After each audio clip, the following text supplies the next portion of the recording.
It's a psychological statement to Liverpool saying that you're going to have to really win this thing because we're not losing. We're not only winning every game, we're smacking guys open. If both of your strikers are riding,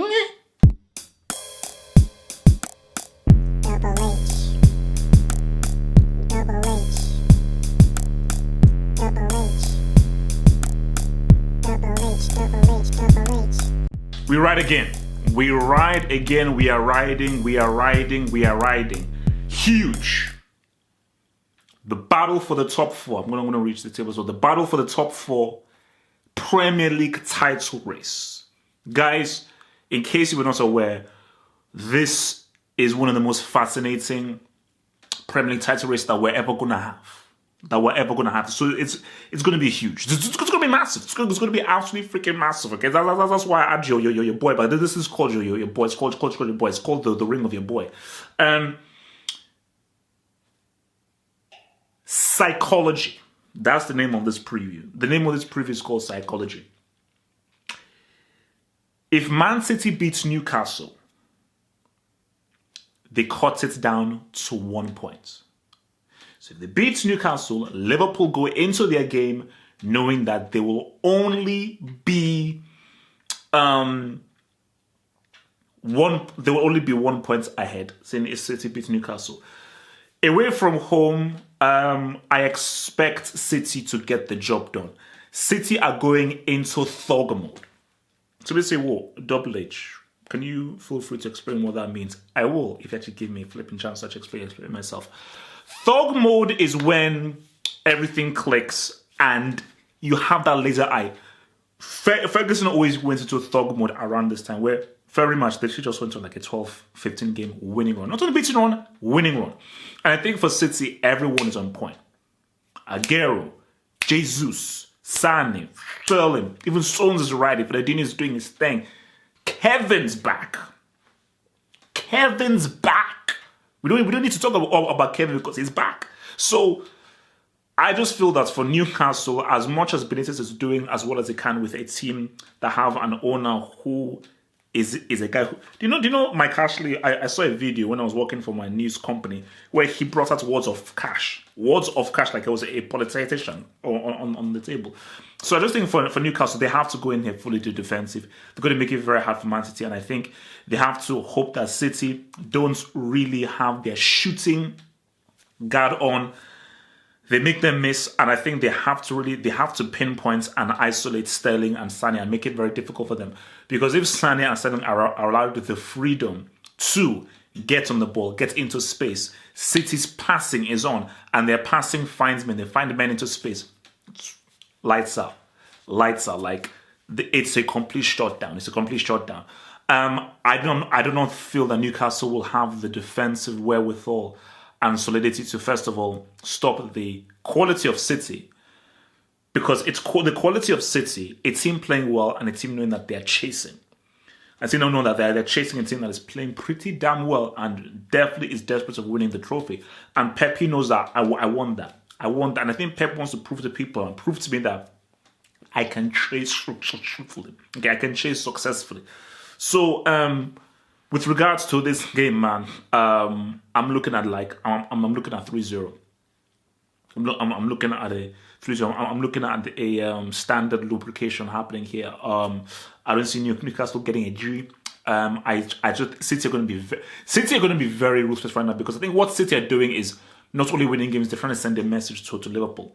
They're trying to send a message of we are slicing and dicing and reimagining every team right now. So it's a psychological, that's why I call this whole thing psychology. It's a psychological statement to Liverpool saying that you're going to have to really win this thing because we're not losing.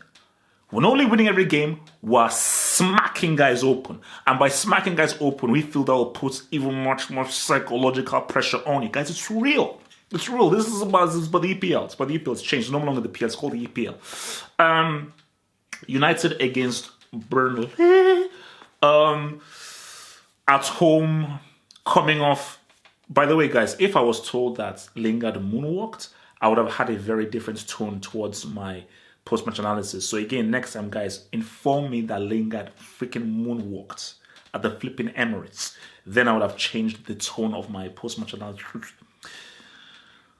Going to be tough for Burnley. I don't really see Burnley really causing too much damage towards Man United. I just think Man United will be too much for them. They'll have too much flex, too much flow, and too much panache for Burnley FC. I just think United are just playing amazing football right now. They're on point. There's so much confidence hanging around within the team. They're attacking. They're moving the ball confidently. They're moving the ball well, and I don't see how Burnley are able to get anything within this game. I think all Burnley can do is let's test that defense.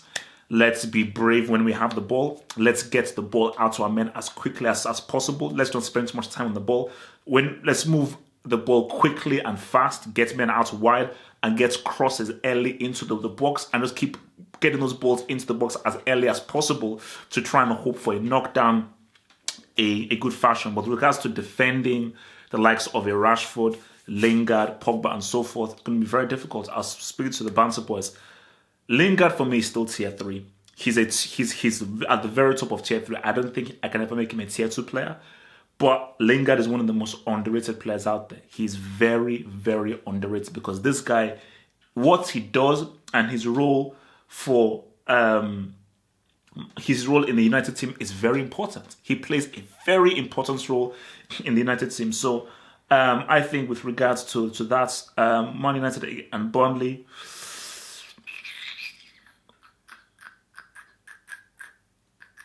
2-0. 2-0 United. 2-0 United. I think. You know what? 2-1. I don't think they'll keep a clean sheet. I'll say 2-1 to United. Although, as I say, it was 2-1, I think it'll be a very dominated performance, but I just think they'll just end up just getting the 2G. So I'll say 2-1 to United.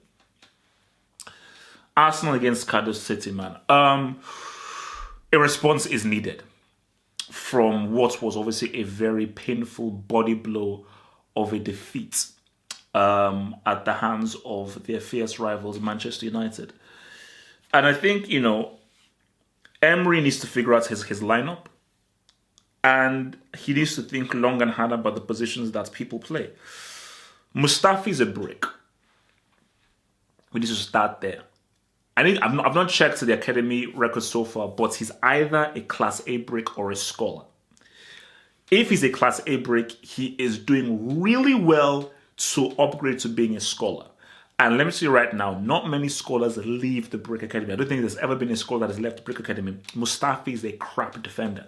I don't know how this dude went from being an international caliber defender who was in the German squad during the 2012 Euros to being complete and utter trash. His pathetic attempts at tackles are laughable at best.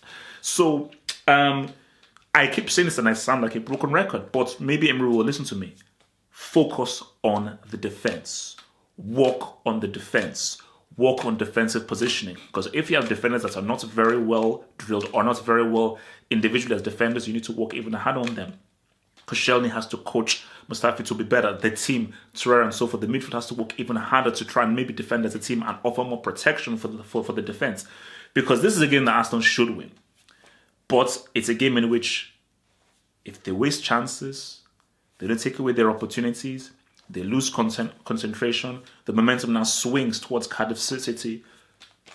Drop down, misplaced pass, caught on the counter-attack via the overload, boom, they find themselves 1-0 down. It can be very simple. So for us, I think it is very, very important that they take their chances when those chances arrive, because they will arrive.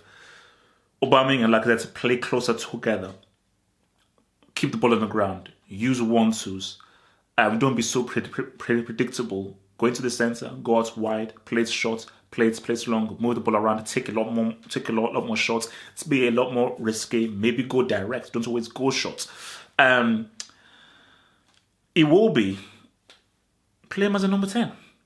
Is there anything against playing your boy Iwobi as a number 10? Is it a crime? That's all I want to know. Is it a crime to play Iwobi as a number 10? That's all I want to know. Is it a crime to play Iwobi as a number 10? Play your boy as a number 10. Make him move in the middle and let him create and get those incisive passes over to Cardiff City. So sorry, over to your boy Aubameyang. And like I said, I believe Iwobi can do the job better than Zil. It's not me being harsh. It's not me being biased. I just think he can do that job as a creator better than Zil. You know, Zil's cool, but I think Zil's time is up at Arsenal. So prediction for this game, Bane. 3-1. 3-1 to Arsenal. 3-1 to Arsenal in this game. So looking at some of the other games, Fulham against Brighton. Gonna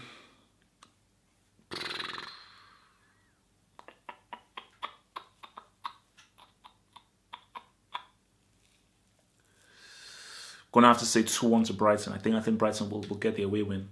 You know, Chris Hughton's boys playing well. It's again that Fulham needs to win, but I think Brighton are better as a unit. Fulham are still struggling, so I'm gonna say Brighton take that 2-1. Wolves West Ham. Now that's a good game. That's a real good game. Wolves West Ham. Wolves at home. 2-2. 2-2. I think that's gonna be a goal first. I'm gonna ride with a 2-2 in that game. Huddersfield against Everton. Well, Everton need to respond after their embarrassment in the FA Cup. So I'll say 2-0 to Everton.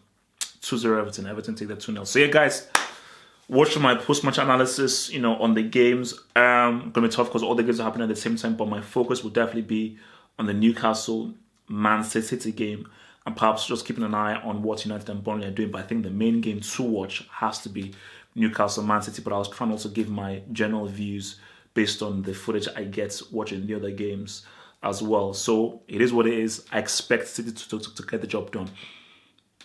I'm not sure whether City are dropping any points from now to the end of the season. That's just me keeping it all the way 3-0.